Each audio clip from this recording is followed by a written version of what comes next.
ఒకడిని గురించి పదే పదే నెగిటివ్గా మాట్లాడుతుంటే అతని గురించి పాజిటివ్గా తెలిసిన వాడు కూడా నెగిటివ్గా ఆలోచించడం ప్రారంభిస్తాడు.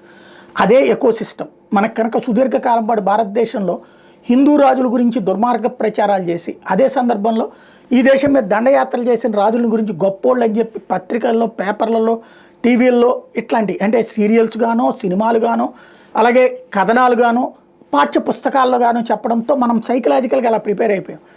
దాదాపు 75 ఏళ్ళు పట్టింది మనకి కాస్త నిజమైన చరిత్ర గురించి ప్రజలు తెలుసుకోవాలన్న ఆసక్తి కలగడానికి. ఇప్పుడు జగన్ విషయంలో ఇప్పటి నుంచినే కాదు ఎప్పటి నుంచినో రాజశేఖర రెడ్డి అయినా జగన్ అయినా వాళ్ళని రాక్షసులుగా ప్రపంచానికి చూపించడం, లోక కంటకులుగా చూపించడం, ప్రతి వార్తని అందులో ఆ కోణంలో వక్రీకరించడం అన్నటువంటిది రాష్ట్రంలో జరుగుతున్నటువంటి లేదా తెలుగు మీడియాలో జరుగుతున్నటువంటి ఎకో సిస్టమ్. ఈ ఒకప్పుడు ఆ పాఠ్య పుస్తకాలు రాసిన వామపక్ష భావజాలికులే ఇప్పుడు ఇందులో కూడా ఉన్నటువంటి బ్యాచ్ అనమాట.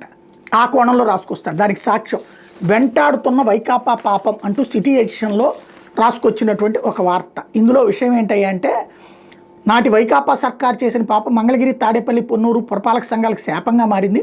2023-24 సంవత్సరానికి గాను 15వ ఆర్థిక సంఘం 2వ విడత టైడు, అన్టైడు నిధులు మంజూరు కాలేదు.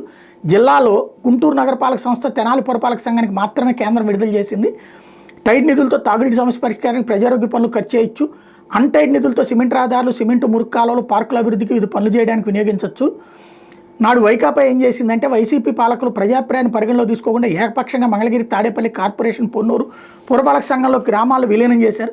దీన్ని వ్యతిరేకిస్తూ స్థానికులు హైకోర్టును ఆశ్రయించారు. న్యాయస్థానం ఆదేశాలతో విలీన ప్రక్రియ నిలిచిపోయింది. ఈ నేపథ్యంలో కార్పొరేషన్తో పాటు పురపాలక సంఘానికి ఎన్నికలు జరగకపోవడంతో కేంద్రం 15వ ఆర్థిక సంఘ నిధులు కేటాయించలేదు. నాటి పాలకులు చేసిన పాపం ఈ 2 పట్టణాలకు ప్రజలకు శాపంగా మారింది.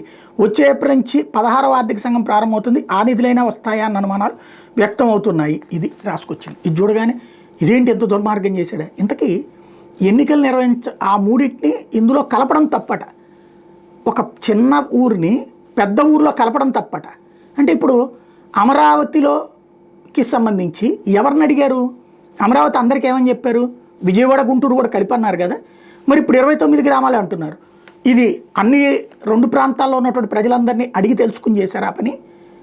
లేదుగా. మరి అక్కడ ఆ ప్రభుత్వం అట్ట చేసింది అని రాస్తున్నారు. గుడ్, అదొకటి అయిపోయింది. నెంబర్ 2 పాయింట్ ఏంటంటే అప్పుడు ఎన్నికలు జరపలేదు ఈ మూడిటి. మరి మిగతా వాటన్నిటికీ ఎన్నికలు జరిపిందిగా.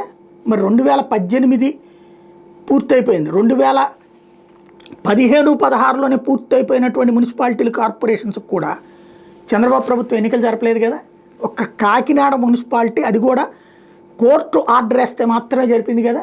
మున్సిపాలిటీలన్నిటికీ ఎన్నికలు జరిగినాయి అప్పుడు. ఈవెన్ 2018లో జరగాల్సిన బోలెడు మున్సిపాలిటీలు, కార్పొరేషన్లకు జరపలేదుగా ఎన్నికలు, ఆపేశారుగా. ఆ తర్వాత ఎప్పుడు జగన్ వచ్చాక కరోనా అయిపోయిన తర్వాత ఆ టైంలో నోటిఫికేషన్ ఇస్తే ఈలోపు కరోనా వచ్చిందని ఆగిపోయింది. ఇదంతా జరిగిందంటే దాదాపు 2-3 ఏళ్ళు ఎలక్షన్స్ లేవే. మరి అప్పుడు తప్పెవరిది? అసలు అప్పుడు అట్లా రాసామా?